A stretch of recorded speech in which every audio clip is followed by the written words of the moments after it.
kulankan ayaa ahaa mid laga hadlayay ammaanka guud ee gobolka Sool iyo colaadda u dhaxaysa labada beelood ee walaalaha ah ee deegaanka koonfurta gobolka Sool waxaana soo qaban qaabiyay gudoomiyaha cusub ee gobolka Sool loo soo magacaabay Cabdi Khayr Dirir iyo ku-xigeenkiisa cusub warayna waxa hadalka isaga dambeeyay garaad jaamac garaad Ismaaciil Ducaale iyo Suldaan Mustafa Maxamuud Awseed xuqaasha iyo waxgaradka iyagoona sheegay in loo baahan yahay in xal degdeg laga gaaro colaadda muddada soo jiitamaysay ee u dhaxaysa labadaasi beelood xaweeye nabad weyn u naqaanaa dhulbahanteenu ay fuqushin iyo daraawiish biro dagaal weyn u naqaanaa cidda wada weyn u garanaynahay sidii aad noola hadli jirteen baanu idin la hadlaynaa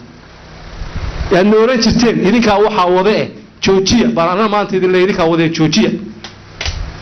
waxaan waa wax meertaa weyn dagaal sidaadii reerkooda geel laga dhacay baadi وقاسي جيري دبا دحين دبا سocdeen markaasay soo gaareen markii geeri u muuqday waa ragii waxay wargeeyeen wakaasaynu ka yeelnaa rag baa hadlay waxay wargeelaas waynu aragnaayo aan rag u dirsan oo ciidirsan oo ciidanka aan soo badsan rag saasay yiraahdeen midna waxay wargeeleen intaan daba soconnay ka hari maynay nimanka iskeensiya wixii ka dhacay ka dhaceen hadhow way war cigaal ka war markaasuu walaal bartinu taaganahay waa khatar anigu baaq baan soo jeedinayaa باقو هرتا حوي سيدا اي نولا قاتين خير الله idin siiyo kulay wixii niiri idinkuna waa wada tidaahdeen labada qolob ay hadleen waa ku mahadsantihiin muddada aad sheegteenna waa idin siinay abaabul isugu noqda maamulka gobolka iyo ismadana waxaan oranayaa oo iyagana faraya war yeynaan u kala tagin guddi horta hadeer loo saaro farsamadu waxa weeye labadii reer in la kala qabto si nabada loo kala qabto la nabdeeyo sida ay soo jeediyeen waa looga turiyay in la geliyo cadow iyo askar iyo ciidan oo qolo walba 100 nin laga xidho qolo walbana 1000 halaad laga qabto dhul maanta waa uga turay ma garan waayay labada qolo waxa la walaalayaalo horta anagu inima heshiisiin karno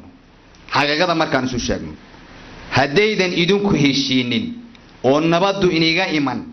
oo aydan run sheegin oo ilaahay ka baqin dhamaan gacan ku dhiig la noqonaysan waxaan ka walaal ismada labadu naga fadhido ee 14 ka iyo waxgaradka kale ee dhulbahante iyo fuqshin waa la yahay marba nin gabadheedii buursaday buurin markaasuu yiri gabadhii waa dhali weyday markaasay tidinka baruurta xooggaali gabadheeda kaba dhali waayeen hageesha ku jirtay gudoomiyaha gobolka Sool Cabdi Khayr Dirir iyo ku-xigeenkiisa ayaa dhankooda sheegay inay diyaar u yihiin ka xukuumadaha sidii loo soo aftari lahaa colaadaasi bulshadana ugu baaqay inay adkeeyaan nabadda iyo xasiloonida annagu ka maamul gobol ahaan waxaanu hawshan u soo abaabulnay annagoo kaashanay ismada gobolka aynu ku keenin garaad jaamac garaad Ismaaciil iyo Suldaan Mustafa Awseed in bal dadku horta isweydiiyo ilaa dadkan cid heshiisiina sabada ugu imaamayseen inay ayagu heshiiyaan oo is afkartaan oo hawlahooda iyo dunahooda adduunka aakhira dhamaystaan ama in umada kale ee deegaanka ay walaalahooda hadii ay eegto hawshan aad aragteen soo iska soconaysa aan hayn ma taqaan meel aan soo afgaynba in ma taqaan arrin laga gaaro hadii laga gaaro waa markaas la waayo wax nabada oo ama nabad u diyaar la waayina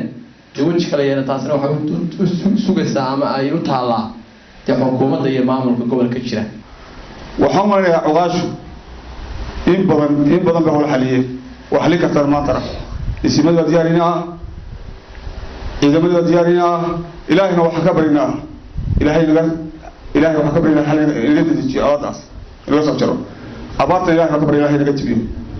inta laga dulqaad karta ma jirto Ali Star TV la saanad